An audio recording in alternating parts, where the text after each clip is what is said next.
திருச்சி மாவட்டத்தில் செய்தியாளர்களை சந்தித்த விசிக தலைவர் திருமாவளவன் அண்ணாமலை பாஜக கூட்டணியை சிதைக்க பார்க்கிறார் என விமர்சித்துள்ளார். மதசார்பின்மையை காப்போம் பேரணியை தலைமை தாங்கி நடத்த விசிக தலைவர் திருமாவளவன் திருச்சி வருகை தந்துள்ள நிலையில் பாஜக கூட்டணி இன்னும் முழுமை பெறவில்லை என்றும் திமுக கூட்டணியில் விரிசல் ஏற்பட வாய்ப்பில்லை என்றும் தெரிவித்துள்ளார். அண்ணாமலை எப்படியாவது அந்த கூட்டணியை குழப்பி அதை சிதறடிக்க வேண்டும் என்று கருதுகிறார் என்று நான் நினைக்கிறேன். அண்ணாமலை இல்லாமல் அப்படி ஒரு கூட்டணி அமைவது அண்ணாமலைக்கு பிடிக்கவில்லை.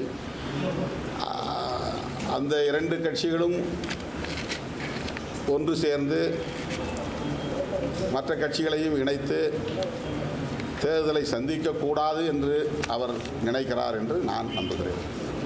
அமித்ஷா அவர்கள் தேர்தல் கூட்டணி தொடர்பாக இரண்டாவது முறை தமிழகத்திற்கு வந்துவிட்டார். ஆனால் உள்துறை அமைச்சர் என்கிற முறையில், பாஜகவின் மூத்த தலைவர் என்கிற முறையில், கூட்டணியில் மிக முக்கியமான அங்கம் வகிக்கும் பாஜகவின் முன்னணி தலைவர்கள் என்கிற முறையில் கூட அமித்ஷா அவர்களை சந்திப்பதற்கு பாமகவும் தயாராக இல்லை, தேமுதிகவும் தயாராக இல்லை. மாயத் தோற்றத்தை உருவாக்க பார்க்கிறார்கள் அல்லது திமுக கூட்டணியிலே ஒரு சலசலப்பை ஏற்படுத்த பார்க்கிறார்கள். இதற்கெல்லாம் கலங்கக்கூடிய அல்லது அஞ்சக்கூடிய நிலையில் திமுகவோ திமுக கூட்டணியில் உள்ள கட்சிகளோ இல்லை